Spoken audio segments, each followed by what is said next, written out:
ಪದವಿ ಮುಗಿದಿದ್ಯಾ? ಸರ್ಕಾರಿ ಅಥವಾ ಸಹಕಾರಿ ವಲಯದಲ್ಲಿ ಒಂದೊಳ್ಳೆ ಸಂಬಳದ ಜಾಬ್ ಅನ್ನ ಹುಡುಕ್ತಾ ಇದ್ದೀರಾ? ಹಾಗಾದ್ರೆ ಈ ವಿಡಿಯೋನ ಮಿಸ್ ಮಾಡ್ಕೊಳ್ಳೋದಕ್ಕೆ ಹೋಗಬೇಡಿ. ಕೆಎಂಎಫ್ ಹಾಲು ಒಕ್ಕೂಟದಲ್ಲಿ ಭರ್ಜರಿ ನೇಮಕಾತಿ ಶುರುವಾಗಿದೆ. 18 ವರ್ಷ ಮೇಲ್ಪಟ್ಟವರಿಗೆ ಒಂದೊಳ್ಳೆ ಉದ್ಯೋಗದ ಸುದ್ದಿ ಇದು. SSLC ಇಂದ ಡಿಗ್ರಿ, BCom, BBA, MCom ತನಕ ಓದ್ದವರಿಗೆ KMF ನಲ್ಲಿ ಕೆಲಸ ಸಿಗುವಂತ ಅವಕಾಶ ಬಂದಿದೆ. ತಿಂಗಳಿಗೆ 34,000ದಿಂದ 1,55,000 ರೂಪಾಯಿ ತನಕ ಸಂಬಳ ಕೊಡೋ ಉದ್ಯೋಗ ಬೇಕಾ? ಕರ್ನಾಟಕ ಭಾಗದ ಯುವಕರಿಗೆ, ಅದರಲ್ಲೂ ಕೂಡ ಕಲಬುರಗಿ, ಬೀದರ್, ಯಾದಗಿರಿ ಭಾಗದ ಯುವಕರಿಗೆ ಸಖತ್ ಗುಡ್ ನ್ಯೂಸ್ ಅಂತಾನೆ ಹೇಳ್ಬೋದು. ಹಾಗಾದ್ರೆ ಯಾವ ಹುದ್ದೆಗೆ ಯಾವ ಅರ್ಹತೆ ಬೇಕು, ಅರ್ಜಿ ಸಲ್ಲಿಸೋದು ಹೇಗೆ, ಎಕ್ಸಾಮ್ ಹೇಗಿರುತ್ತೆ, ಲಾಸ್ಟ್ ಡೇಟ್ ಯಾವಾಗ, ಅಪ್ಲೈ ಮಾಡೋದು ಹೇಗೆ, ಇವೆಲ್ಲದರ ಬಗ್ಗೆ ಕಂಪ್ಲೀಟ್ ಮಾಹಿತಿಯನ್ನ ಈ ವಿಡಿಯೋದಲ್ಲಿ ತಿಳಿಸ್ಕೊಡ್ತೀನಿ. ವಿಡಿಯೋವನ್ನ ಕೊನೆ ತನಕ ಮಿಸ್ ಮಾಡದೆ ನೋಡಿ. ಹಾಯ್, ಹಲೋ, ನಮಸ್ಕಾರ, welcome to Boss Wala YouTube channel. ನಾನು ಚೈತ್ರ. ಪ್ರತಿ ಬಾರಿ ನೇಮಕಾತಿ, ರಿಕ್ರೂಟ್ಮೆಂಟ್ ಇದ್ದಾಗ ಅಪ್ಡೇಟ್ ಅನ್ನ ಕೊಡ್ತಾನೆ ಇರ್ತೀನಿ. ಇದರಿಂದ ಸಾಕಷ್ಟು ಯುವಕರಿಗೆ, ಯುವತಿಯರಿಗೆ ತುಂಬಾ ಬೆನಿಫಿಟ್ ಆಗಿದೆ. ಕಮೆಂಟ್ ಅಲ್ಲಿ ತುಂಬಾ ಜನ ತಿಳಿಸ್ಕೊಡ್ತಾ ಇದ್ರು. ಅದೇ ತರ ಸರ್ಕಾರಿ ಅಥವಾ ಸಹಕಾರಿ ವಲಯದಲ್ಲಿ ಒಳ್ಳೆಯ ಉದ್ಯೋಗಕ್ಕಾಗಿ ನೀವೇನಾದ್ರೂ ವೇಟ್ ಮಾಡ್ತಾ ಇದ್ರೆ ಒಂದು ಸಖತ್ ಗುಡ್ ನ್ಯೂಸ್ ಬಂದಿರುವಂತದ್ದು. ಕಲಬುರಗಿ, ಬೀದರ್ ಹಾಗೆ ಯಾದಗಿರಿ ಸಹಕಾರ ಹಾಲು ಉತ್ಪಾದಕರ ಸಂಘಗಳ ಒಕ್ಕೂಟ ನಿಯಮಿತ ಅಂದ್ರೆ GUMUL ವತಿಯಿಂದ ವಿವಿಧ ಹುದ್ದೆಗಳ ಭರ್ತಿಗೆ ಒಂದು ಅಧಿಕೃತ ಅಧಿಸೂಚನೆ ಬಿಡುಗಡೆ ಆಗಿದೆ. ಸ್ನೇಹಿತರೆ, ಸಾಕಷ್ಟು ಹುದ್ದೆಗಳಿದೆ. ಆಲ್ರೆಡಿ ಅರ್ಜಿಯನ್ನ ಆಹ್ವಾನಿಸಲಾಗಿದೆ. SSLC ಇಂದ degree, BCom, BBA, MCom, BTech ಆಗಿರಬಹುದು, ಡಿಪ್ಲೊಮೊ ಸೇರಿದಂತೆ ವಿವಿಧ ಅರ್ಹತೆ ಹೊಂದಿರುವಂತ ಅಭ್ಯರ್ಥಿಗಳು ಇಲ್ಲಿ ಅರ್ಜಿಯನ್ನ ಸಲ್ಲಿಸಬಹುದು. ಹಾಗಾದ್ರೆ ಯಾವ ಯಾವ ಹುದ್ದೆ ಇದೆ, ಎಷ್ಟು ಸಂಬಳ ಸಿಗುತ್ತೆ, ವಯೋಮಿತಿ ಎಷ್ಟು, ಅರ್ಜಿ ಶುಲ್ಕ ಎಷ್ಟಿರುತ್ತೆ, ಕೊನೆಯ ದಿನಾಂಕ ಯಾವಾಗ, ಇವೆಲ್ಲದರ ಬಗ್ಗೆ ಡಿಟೇಲ್ ಆಗಿ ನೋಡ್ತಾ ಹೋಗೋಣ. ನೀವು ಕರ್ನಾಟಕದಲ್ಲಿ ಎಲ್ಲೇ ಇರಿ, ನಿಮಗೆ ಒಂದೊಳ್ಳೆ ಕೆಲಸ ಬೇಕು ಅಂತಂದ್ರೆ ಇಲ್ಲಿ ನಿಮಗೆ ಒಂದಷ್ಟು ಮಾಹಿತಿ ಸಿಗುತ್ತೆ. ಮೊದಲಿಗೆ ಹುದ್ದೆಗಳ ವಿವರವನ್ನ ನೋಡೋದಾದ್ರೆ ಇಲ್ಲಿ ನಿಮಗೆ ಒಂದಷ್ಟು ಹುದ್ದೆಗಳು ಖಾಲಿ ಇದೆ. ಒಂದು 55ಕ್ಕೂ ಹೆಚ್ಚು ಹುದ್ದೆಗಳು ಖಾಲಿ ಇದೆ. ಇದರಲ್ಲಿ 5 ಬ್ಯಾಕ್ಲಾಗ್ ಹುದ್ದೆಗಳು ಹಾಗೆ 50 ಸಾಮಾನ್ಯ ಹುದ್ದೆಗಳು ಸೇರಿದೆ ಸ್ನೇಹಿತರೆ. ಸೊ ಮೊದಲನೇದಾಗಿ ಬ್ಯಾಕ್ಲಾಗ್ ಹುದ್ದೆಗಳ ಬಗ್ಗೆ ನಾನು ಡಿಟೇಲ್ ಆಗಿ ಹೇಳ್ತಾ ಹೋಗ್ತೀನಿ. ನೀವು ಸ್ಕ್ರೀನ್ ಮೇಲೆ ನೋಡಬಹುದು. ಸಹಾಯಕ ವ್ಯವಸ್ಥಾಪಕರು 2 ಹುದ್ದೆ ಖಾಲಿ ಇದೆ. ಖರೀದಿ ಹಾಗೆ ಉಗ್ರಾಣ ಅಧಿಕಾರಿ 1 ಹುದ್ದೆ ಖಾಲಿ ಇದೆ. ಹಿರಿಯ ಕೆಮಿಸ್ಟ್ 1 ಹುದ್ದೆ, ಕಿರಿಯ ತಾಂತ್ರಿಕರು 1 ಹುದ್ದೆ ಖಾಲಿ ಇರುವಂತದ್ದು. ಇನ್ನು ಸಾಮಾನ್ಯ ನೇಮಕಾತಿ ಅಂತ ಬಂದಾಗ ಸಾಕಷ್ಟು ಆಪ್ಷನ್ಸ್ ಇದೆ.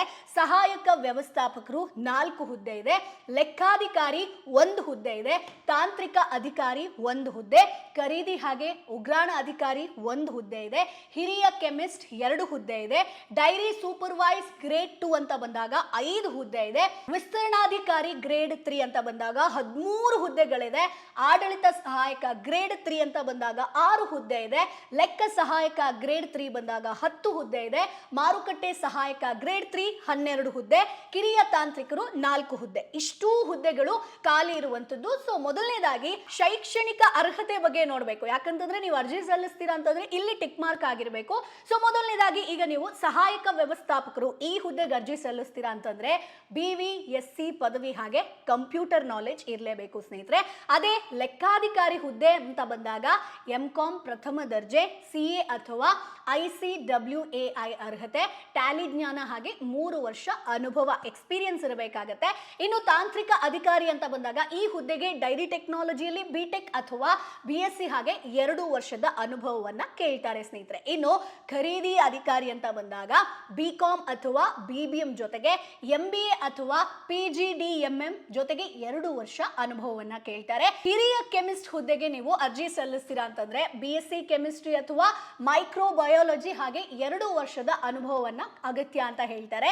ಸೊ ಡೈರಿ ಸೂಪರ್ವೈಸರ್ ಹುದ್ದೆಗೆ ನೀವು ಅರ್ಜಿ ಸಲ್ಲಿಸ್ತೀರಾ ಅಂತಂದ್ರೆ ಸಂಬಂಧಪಟ್ಟ ವಿಭಾಗದಲ್ಲಿ ಡಿಪ್ಲೊಮೊ ಹಾಗೆ 2 ವರ್ಷದ ಎಕ್ಸ್ಪೀರಿಯನ್ಸ್ ಬೇಕಾಗುತ್ತೆ. ಇನ್ನು ವಿಸ್ತರಣಾಧಿಕಾರಿ ಹುದ್ದೆಗೆ ಅಂತಂದ್ರೆ ಯಾವುದೇ ಪದವಿ ಹಾಗೆ ಕಂಪ್ಯೂಟರ್ ಜ್ಞಾನ, ಕಂಪ್ಯೂಟರ್ ನಾಲೆಜ್ ಸಾಕು ಸ್ನೇಹಿತರೆ.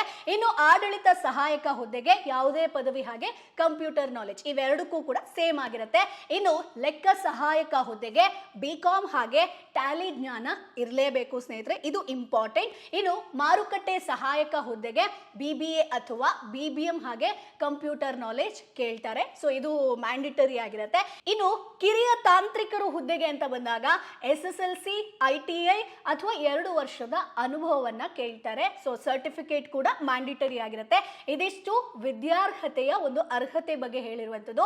ಸೊ ಈಗ ಸ್ನೇಹಿತರೆ, ನಾನು KMF ರಿಕ್ರೂಟ್ಮೆಂಟ್ ಬಗ್ಗೆ ಹೇಳ್ತಾ ಇದ್ದೆ, ವಿದ್ಯಾರ್ಹತೆ ಬಗ್ಗೆ ಹೇಳ್ತಾ ಇದ್ದೆ, ಜೊತೆಗೆ ನಮ್ಗೀಗ ಒಂದಷ್ಟು ಸಂಬಳ ಸಿಕ್ತು ಅಂತಂದ್ರೆ ನಾವು ಒಂದಷ್ಟು ಸೇವಿಂಗ್ಸ್ ಅನ್ನ ಮಾಡಲೇಬೇಕು. ಸೇವಿಂಗ್ಸ್ ಅಂತ ಬಂದಾಗ ನಾವು ಒಂದಷ್ಟು ಎಮರ್ಜೆನ್ಸಿ ಫಂಡ್ ಎತ್ತಿಡೋದಾಗಿರ್ಬೋದು, ಅಥವಾ SIP ಮಾಡೋದಾಗಿರ್ಬೋದು, ಹೆಲ್ತ್ ಇನ್ಶೂರೆನ್ಸ್, ಟರ್ಮ್ ಇನ್ಶೂರೆನ್ಸ್, ಈ ರೀತಿಯಾಗಿ ಸಾಕಷ್ಟು ಆಪ್ಷನ್ಸ್ಗಳು ಬರುತ್ತೆ. ಬಟ್ ಇಲ್ಲಿ ಮೇಜರ್ ಆಗಿ ಸಮಸ್ಯೆ ಬರೋದು ಹೆಲ್ತ್ ಇನ್ಶೂರೆನ್ಸ್, ಟರ್ಮ್ ಇನ್ಶೂರೆನ್ಸ್ ಅನ್ನ ಮಾಡ್ತೀವಿ ಅಂತಂದ್ರೆ ಯಾವ ಇನ್ಶೂರೆನ್ಸ್ ಅನ್ನ ಬೈ ಮಾಡಬೇಕು. ಸೊ ನಾವು ನೋಡ್ಬೋದು ಮಾರ್ಕೆಟ್ ಅಲ್ಲಿ ಸಾಕಷ್ಟು ಕಂಪನೀಸ್ಗಳಿದೆ, ಸೊ ಸಾಕಷ್ಟು ಬೆನಿಫಿಟ್ಸ್ ಅನ್ನ ಕೊಡುವಂತ ಕಂಪನಿ ಇದೆ. ಬಟ್ ಇಲ್ಲಿ ನಮಗೆ ಐಡೆಂಟಿಫೈ ಮಾಡೋದಕ್ಕೆ ಸಿಕ್ಕಾಪಟ್ಟೆ ಕಷ್ಟ ಆಗುತ್ತೆ. ಅಂಡ್ ಒಂದು ಮೈಂಡ್ ಅಲ್ಲಿ ಇದೆ, ಸೊ ಈಗ ಇನ್ಶೂರೆನ್ಸ್ ಅನ್ನ ಬೈ ಮಾಡ್ತೀವಿ, ಹೆಲ್ತ್ ಟರ್ಮ್ ಅಂತ ಬಂದಾಗ ಸಿಕ್ಕಾಪಟ್ಟೆ ಕಾಸ್ಟ್ಲಿ ಇರುತ್ತಪ್ಪ ಅಂತ ಹೇಳ್ಕೊಂಡು, ಸೊ ಹಾಗಾಗಿ ಈ ವಿಡಿಯೋದಲ್ಲಿ ಒಂದು ಸಜೆಸ್ಟ್ ಮಾಡೋಣ ಅಂತ ನನಗೆ ನೆನಪಾಯಿತು. ಸೊ ಇದನ್ನ ನಾನು ಕೂಡ ಯೂಸ್ ಮಾಡಿದ್ದೀನಿ. ಸೊ ನನಗಂತೂ ಬೆನಿಫಿಟ್ ಆಗಿದೆ, ಸೊ ನಿಮಗೂ ಕೂಡ ಆಗ್ಬೋದು. ಸೊ ನೀವು ಇದನ್ನ ಬೇಕಿದ್ರೆ ಟ್ರೈ ಕೂಡ ಮಾಡಬಹುದು. ಸೊ ಇದು ನನಗಂತೂ ಹೆಲ್ಪ್ಫುಲ್ ಆಗಿದೆ.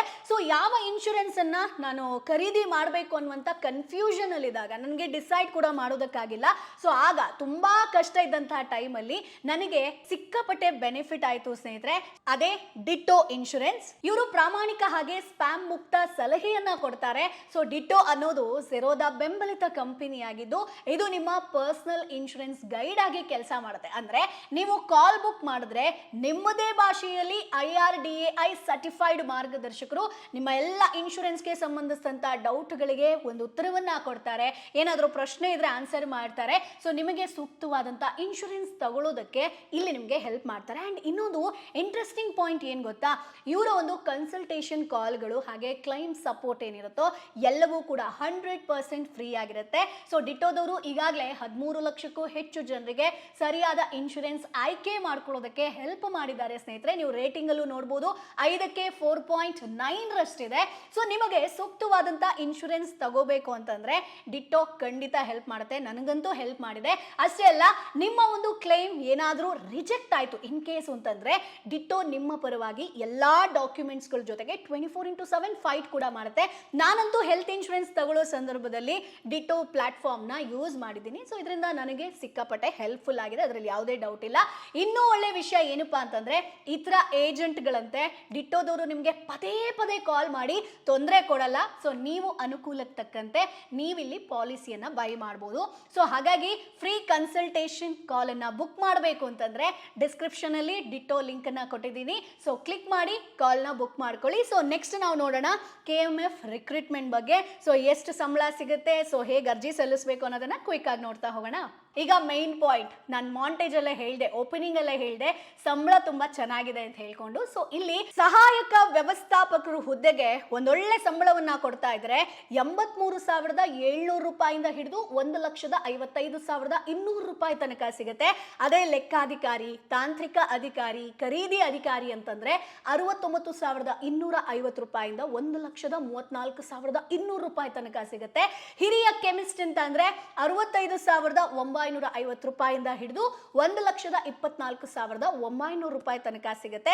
ಇನ್ನು ಡೈರಿ ಸೂಪರ್ವೈಸರ್ ಆಗಿರ್ಬೋದು ಅಥವಾ ವಿಸ್ತರಣಾಧಿಕಾರಿ ಆದ್ರೆ 54,175 ರೂಪಾಯಿಂದ ಹಿಡಿದು 99,400 ರೂಪಾಯಿ ತನಕ ಸಿಗುತ್ತೆ. ಆಡಳಿತ ಸಹಾಯಕ, ಲೆಕ್ಕ ಸಹಾಯಕ, ಮಾರುಕಟ್ಟೆ ಸಹಾಯಕ ಅಥವಾ ಕಿರಿಯ ತಾಂತ್ರಿಕರು ಅಂತ ಬಂದ್ರೆ ಸ್ಟಾರ್ಟಿಂಗ್ ನಿಮ್ಗೆ 34,100 ರೂಪಾಯಿಂದ 67,600 ರೂಪಾಯಿ ತನಕ ವೇತನವನ್ನ ಪಡೆಯುವಂತ ಅವಕಾಶ ಇದೆ. ಸೊ ಇದರಲ್ಲಿ ನಿಮ್ಗೆ ವಿದ್ಯಾರ್ಹತೆ ಆಗಿರ್ಬೋದು, ಇವೆಲ್ಲದರ ಮೇಲೆ ಡಿಪೆಂಡ್ ಆಗಿರುತ್ತೆ. ಸೊ ವಯೋಮಿತಿ ಬಗ್ಗೆ ನೋಡೋದಾದ್ರೆ ಅರ್ಜಿ ಸಲ್ಲಿಸುವಂತ ಅಭ್ಯರ್ಥಿಗಳು ಕನಿಷ್ಠ 18 ವರ್ಷ ಕಂಪ್ಲೀಟ್ ಆಗಿರಬೇಕು. ಗರಿಷ್ಠ ವಯೋಮಿತಿ ಬಂದು ಇಲ್ಲಿ ಸಾಮಾನ್ಯ ಅಭ್ಯರ್ಥಿಗಳಿಗೆ 40 ವರ್ಷ ಆಗಿರುತ್ತೆ, OBC ಅಭ್ಯರ್ಥಿಗಳಿಗೆ 43 ವರ್ಷ ಆಗಿರುತ್ತೆ, SC ST ಹಾಗೆ ಪ್ರವರ್ಗ 1 ಅಭ್ಯರ್ಥಿಗಳಿಗೆ 45 ವರ್ಷದವರೆಗೆ ಒಂದು ಸಡಿಲಿಕೆ ಇದೆ. ಹಾಗೆ PWBD ಅಭ್ಯರ್ಥಿಗಳಿಗೆ ಹೆಚ್ಚುವರಿ 10 ವರ್ಷ ವಯೋಮಿತಿ ಸಡಿಲಿಕೆಯನ್ನ ಕೊಟ್ಟಿರುವಂತದ್ದು ಸ್ನೇಹಿತರೆ. ಇದು ನಿಮಗೆ ಏಜ್ ರಿಸ್ಟ್ರಿಕ್ಷನ್ ಅಂತ ಬಂದಾಗ. ಇನ್ನು ನಿಮಗೆ ಓಕೆ ಇದಕ್ಕೆ ನಾವು ಅರ್ಜಿ ಸಲ್ಲಿಸ್ತೀರಾ ಅಂತಂದ್ರೆ ಆಯ್ಕೆ ಪ್ರಕ್ರಿಯೆ ಹೆಂಗಿರುತ್ತೆ ಇರುತ್ತೆ. ಸೊ ಮೊದಲಿಗೆ ಇಲ್ಲಿ ನಿಮಗೆ 200 ಅಂಕಗಳ ಲಿಖಿತ ರಿಟರ್ನ್ ಎಕ್ಸಾಮ್ ಇರುವಂತದ್ದು ಸ್ನೇಹಿತರೆ. ಅದಾದ ಮೇಲೆ ಲಿಖಿತ ಪರೀಕ್ಷೆಯಲ್ಲಿ ಉತ್ತಮ ಅಂಕ ಪಡೆದಂತ ಅಭ್ಯರ್ಥಿಗಳನ್ನ 1:5 ಅನುಪಾತದಲ್ಲಿ ಸಂದರ್ಶನಕ್ಕೆ ಕರೀತಾರೆ. ಅಂದ್ರೆ ಲಿಖಿತ ಪರೀಕ್ಷೆಗೆ ಇಲ್ಲಿ 85%, ಹಾಗೆ ಸಂದರ್ಶನಕ್ಕೆ 15% ಅಂಕಗಳನ್ನ ಪರಿಗಣಿಸಿ ಅಂತಿಮ ಆಯ್ಕೆ ಪಟ್ಟಿಯನ್ನ ನಿಮಗೆ ಡಿಸ್ಪ್ಲೇ ಮಾಡುವಂಥದ್ದು ಈ ರೀತಿಯಾಗಿ. ಫಸ್ಟ್ ನಿಮಗೆ ಲಿಖಿತ, ಹಾಗೆ ನೆಕ್ಸ್ಟ್ ಇಂಟರ್ವ್ಯೂ, ಈ ತರ ಇರುತ್ತೆ. ಸೊ ಇಲ್ಲಿ ಅರ್ಜಿ ಶುಲ್ಕದ ಬಗ್ಗೆ ಕೂಡ ನಾನು ಮಾತನಾಡಲೇಬೇಕು. GM ಅಥವಾ ಅಂದ್ರೆ ಜನರಲ್ ಕ್ಯಾಟಗರಿ ಹಾಗೆ OBC ಅಭ್ಯರ್ಥಿಗಳಿಗೆ 1000 ರೂಪಾಯಿ ಇರುತ್ತೆ. ಅದರ ಜೊತೆಗೆ SC ST ಪ್ರವರ್ಗ 1 ಹಾಗೆ PWBD ಅಭ್ಯರ್ಥಿಗಳಿಗೆ 500 ರೂಪಾಯಿ ಶುಲ್ಕ ಇರುವಂತದ್ದು ಸ್ನೇಹಿತರೆ. ಸೊ ಶುಲ್ಕವನ್ನ ಕೇವಲ ಆನ್ಲೈನ್ ಮೂಲಕ ಮಾತ್ರ ನೀವು ಪಾವತಿಸಬೇಕು. ಸೊ ಇದನ್ನ ನೆನಪಲ್ಲಿ ಇಟ್ಕೊಳ್ಳಿ. ಇನ್ನು ಅರ್ಜಿ ಸಲ್ಲಿಸ್ತೀರಾ ಅಂತಂದ್ರೆ ನಾನು ಹೇಳ್ತಾ ಇದ್ದೀನಲ್ವಾ, ಈ ದಿನಾಂಕಗಳನ್ನ ನೆನಪಲ್ಲಿ ಇಟ್ಕೊಳ್ಳಿ. ಅರ್ಜಿ ಸಲ್ಲಿಕೆ ಆಲ್ರೆಡಿ 29th ಇಂದಲೇ ಶುರುವಾಗಿದೆ, ಮೇನ್ಲೇ ಶುರುವಾಗಿದೆ. ಬಟ್ ಇಲ್ಲಿ ಲಾಸ್ಟ್ ಡೇಟ್ ಬಂದು 27 ಜೂನ್ 2026 ಈ ತಿಂಗಳೇ. ಸೊ ಲಾಸ್ಟ್ ಡೇಟ್ ತನಕ ವೇಟ್ ಮಾಡೋದಕ್ಕೆ ಹೋಗಬೇಡಿ. ಸೊ ಬೇಗ ಬೇಗ ಅರ್ಜಿಯನ್ನ ಸಲ್ಲಿಸಿ. ಇಲ್ಲಿ ಯಾರು ಬೇಗ ಅರ್ಜಿ ಸಲ್ಲಿಸ್ತಾರೋ ಅವರಿಗೆ ಹೆಚ್ಚಿನ ಇಂಪಾರ್ಟೆನ್ಸ್ ಅನ್ನ ಕೊಡ್ತಾರೆ. ಸೊ ಅದಾದ್ಮೇಲೆ ಟೆಕ್ನಿಕಲ್ ಸಮಸ್ಯೆ ಕೂಡ ಬರ್ಬೋದು. ಸೊ ಬೇಗ ಬೇಗ ಅಪ್ಲೈ ಮಾಡಿ. SSLC ಇಂದ ಡಿಗ್ರಿ ಹಾಗೆ ಪ್ರೊಫೆಷನಲ್ ಕೋರ್ಸಸ್ ಮಾಡಿದಂತ ಅಭ್ಯರ್ಥಿಗಳಿಗೂ ಈ ನೇಮಕಾತಿಯಲ್ಲಿ ಒಂದೊಳ್ಳೆ ಅವಕಾಶ ಇದೆ. ವಿಶೇಷವಾಗಿ ಕಲ್ಯಾಣ ಕರ್ನಾಟಕ ಭಾಗದ ಅಭ್ಯರ್ಥಿಗಳಿಗೆ ಇದು ಒಳ್ಳೆಯ ಅವಕಾಶ. ಸೊ ಅರ್ಹರು ತಪ್ಪದೇ ಅರ್ಜಿಯನ್ನ ಸಲ್ಲಿಸಿ ಸ್ನೇಹಿತರೆ. ನೀವೇನಾದ್ರೂ ಅರ್ಜಿಯನ್ನ ಸಲ್ಲಿಸ್ತೀರಾ ಅಂತಂದ್ರೆ ನಾನು ಆನ್ಲೈನ್ ವೆಬ್ಸೈಟ್ ಬಗ್ಗೆ ಕೂಡ ಇನ್ಫಾರ್ಮೇಶನ್ ಅನ್ನ ಕೊಡ್ತೀನಿ. ಸೊ ಸ್ಕ್ರೀನ್ ಮೇಲೆ ಲಿಂಕ್ ಕೂಡ ಡಿಸ್ಪ್ಲೇ ಆಗ್ತಾ ಇದೆ. ಈ ಒಂದು ಲಿಂಕ್ ಅನ್ನ ಕ್ಲಿಕ್ ಮಾಡೋ ಮುಖಾಂತರ ಅಂದ್ರೆ ವೆಬ್ಸೈಟ್ ಹೋಗಿ ಇದನ್ನ ಟೈಪ್ ಮಾಡಿ ಅಲ್ಲೇ ನಿಮಗೆ ಅರ್ಜಿಯನ್ನ ಸಲ್ಲಿಸೋದಕ್ಕೆ ಅವಕಾಶ ಇರುತ್ತೆ. ಬಟ್ ಬೇಗ ಬೇಗ ಅರ್ಜಿಯನ್ನ ಸಲ್ಲಿಸಿ. ಸೊ ಹಾಗಾಗಿ KMF ನಲ್ಲಿ ಒಂದೊಳ್ಳೆ ನೇಮಕಾತಿ ಶುರುವಾಗಿರುವಂತದ್ದು. ಒಳ್ಳೆ ವೇತನ ಕೂಡ ಸಿಗ್ತಾ ಇದೆ, ಸಾಕಷ್ಟು ಬೆನಿಫಿಟ್ ಕೂಡ ಇದೆ, ಒಳ್ಳೆ ಗೌರವ ಕೂಡ ಸಿಗುತ್ತೆ. KMF ಅಲ್ಲಿ ಕೆಲಸ ಮಾಡ್ತಾ ಇದೀವಿ ಅಂತಂದ್ರೆ ಸೊ ಈ ಒಂದು ಅವಕಾಶವನ್ನ ಮಿಸ್ ಮಾಡ್ಕೊಳ್ಳೋದಕ್ಕೆ ಹೋಗಬೇಡಿ. ನಿಮ್ಮ ಫ್ರೆಂಡ್ಸು, ಫ್ಯಾಮಿಲಿ ಯಾರೆಲ್ಲ ಕೆಲಸಕ್ಕೆ ವೇಟ್ ಮಾಡ್ತಾ ಇದಾರೋ, ಹುಡುಕ್ತಾ ಇದಾರೋ ಅವರಿಗೆ ಈ ವಿಡಿಯೋನ ಶೇರ್ ಮಾಡೋದನ್ನ ಮರಿಬೇಡಿ. ಸೊ ಏನಾದ್ರೂ ಡೌಟ್ ಇದ್ರೆ ಕಮೆಂಟ್ ಬಾಕ್ಸ್ ಅಲ್ಲಿ ನೇರವಾಗಿ ಕೇಳಬಹುದು. ಮುಂದಿನ ಎಪಿಸೋಡ್ ಅಲ್ಲಿ ಮತ್ತೆ ನಿಮ್ಮನ್ನ ಭೇಟಿ ಆಗ್ತೀನಿ. ಅಲ್ಲಿವರೆಗೂ tata bye bye. Boss Wala. Be the boss.